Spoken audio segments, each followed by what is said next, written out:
ഏവർക്കും ദേവദാരുവിലെ പുതിയൊരു അധ്യായത്തിലേക്ക് സ്വാഗതം.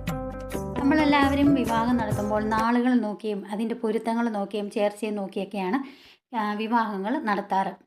അപ്പോൾ നമ്മൾ 10ൽ 10 പൊരുത്തം എന്നൊക്കെ പറഞ്ഞ് കേട്ടിട്ടില്ലേ എന്ന് പറഞ്ഞ പോലെ ചില നാളുകാർ തമ്മിലുള്ള വിവാഹം അത് ചിലപ്പോൾ പല അനിഷ്ടങ്ങൾക്കും ഇടയാകും. അതുപോലെ ഒരേ നക്ഷത്രക്കാർ പരസ്പരം വിവാഹം ചെയ്യാമോ എന്ന വിഷയത്തിൽ ഇപ്പോഴും ഒരു വിഭിന്ന അഭിപ്രായമാണ് നിലവിലുള്ളത്. ജ്യോതിഷ ശാസ്ത്രപ്രകാരം ചില നക്ഷത്രക്കാർ അതേ നക്ഷത്രക്കാരെ വിവാഹം ചെയ്യുന്നത് ജാതകവശാൽ ദോഷമായി കരുതപ്പെടുന്നു. ഇത്തരക്കാർ വിവാഹത്തിൻ്റെ ആദ്യ നാളുകളിൽ മാത്രം ഒരുമയോടെ ജീവിക്കുകയും പിന്നീട് വേർപിരിയുകയും ചെയ്യുമെന്നാണ് ജ്യോതിഷം പറയുന്നത്. ഒരേ നാളുകാർ തമ്മിൽ വിവാഹം കഴിച്ചാൽ ആ ഒരു രാശി, അതായത് കണ്ടകശനി, ഏഴര ശനി എന്നീ ദശാകാലങ്ങൾ വരുമ്പോൾ ഒരുപോലെ വരികയും ദോഷഫലങ്ങൾ ശക്തി കൂടുകയും ചെയ്യും. ചിലരുടെ പ്രായത്തിൻ്റെ ആ ഒരു വ്യത്യാസത്തിലുള്ള ഏറ്റക്കുറച്ചിലിൽ മാത്രം ഒരു ശകല ആശ്വാസം കിട്ടുമെന്നേ ഉള്ളൂ. അതുപോലെ രോഹിണിയും തിരുവാതിരയും അവിട്ടവും പൂയം മൂലം മഹം ഈ 6 നക്ഷത്രങ്ങളിൽ സ്ത്രീയുടെയും പുരുഷൻ്റെയും ജന്മനക്ഷത്രം ഒന്ന് തന്നെ ആകുന്നത് രണ്ടുപേർക്കും ദുഃഖവും ആപത്തും ഉണ്ടാകുമെന്ന് ജ്യോതിഷം പറയുന്നു. പൂരാടവും ഭരണിയും അത്തവും ആയില്യവും തൃക്കേട്ടയും ചതയും എന്നീ 6 നക്ഷത്രങ്ങൾ സ്ത്രീയുടെയും പുരുഷൻ്റെയും ഒരുപോലെ വന്നാൽ ധനനാശവും അതുപോലെ തന്നെ വിയോഗവും അകാല മരണവും സംഭവിക്കുമെന്നും പറയുന്നു.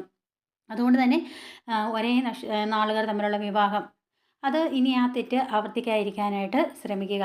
കാരണം നമ്മൾ കുറേയൊക്കെ ജ്യോതിഷം നോക്കിയാണ് നമ്മൾ വിവാഹങ്ങൾ നടത്തുന്നത്. പല ദോഷങ്ങളുണ്ട്. ചൊവ്വാദോഷവും അതുപോലെ തന്നെ ജാതക പ്രകാരം വേദദോഷങ്ങളുമൊക്കെ നമ്മുടെ ജാതക പ്രകാരം നിലവിലുള്ളതാണ്.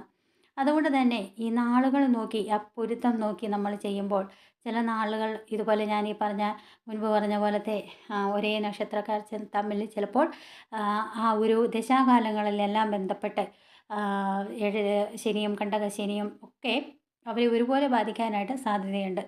അതുകൊണ്ടാണ് പറയുന്നത് ഒരേ നക്ഷത്രക്കാർ തമ്മിൽ ആ പ്രായവ്യത്യാസം തമ്മിലുള്ള ഇത് വെച്ച് ഒരു അന്തരം വെച്ചുള്ള ഒരു ആശ്വാസം മാത്രമേ അവിടെ താൽക്കാലികമായിട്ട് ലഭിക്കുകയുള്ളൂ. പിന്നെ ജ്യോതിഷം നോക്കുന്നവർക്കാണ് ഇതെല്ലാം ബാധിക്കുന്നത്. അതല്ലാതെ ഇപ്പം നമുക്ക് ഇതൊന്നും നോക്കാതെ ജീവിക്കുന്നവരുമുണ്ട്. നമ്മുടെ ചുറ്റുപാടിൽ നമുക്ക് കാണാം. ജ്യോതിഷത്തിലോ ഈ നാളിലോ ഒന്നും വിശ്വസിക്കാതെ സ്വന്തം ഇഷ്ടം നോക്കി അല്ലെങ്കിൽ സ്നേഹിച്ച് കല്യാണം കഴിക്കുന്നവർ നമുക്കിടയിലുണ്ട്. എങ്കിലും ജ്യോതിഷം പറയുന്നത് ഞാൻ നിങ്ങളുമായിട്ട് പങ്കുവച്ചു എന്നേ ഉള്ളൂ. എല്ലാം വിശ്വാസത്തിൻ്റെ പുറത്താണ്. അതുകൊണ്ട് തന്നെ ഈ വീഡിയോ നിങ്ങൾക്ക് ഇഷ്ടപ്പെട്ടു എന്ന് ഞാൻ കരുതുകയാണ്. വീഡിയോ ഇഷ്ടപ്പെട്ടെങ്കിൽ ലൈക്ക് ചെയ്യുക, ഷെയർ ചെയ്യുക, സബ്സ്ക്രൈബ് ചെയ്യുക. അതോടൊപ്പം ഞാനിടുന്ന ഓരോ വീഡിയോയും നിങ്ങൾക്ക് ലഭിക്കുന്നതിനായി ബെല്ലൈക്കൻ കൂടി ഒന്ന് സ്പർശിക്കുക. അടുത്തൊരു പുതിയ അധ്യായത്തിൽ വരും വരെ നന്ദി, നമസ്കാരം.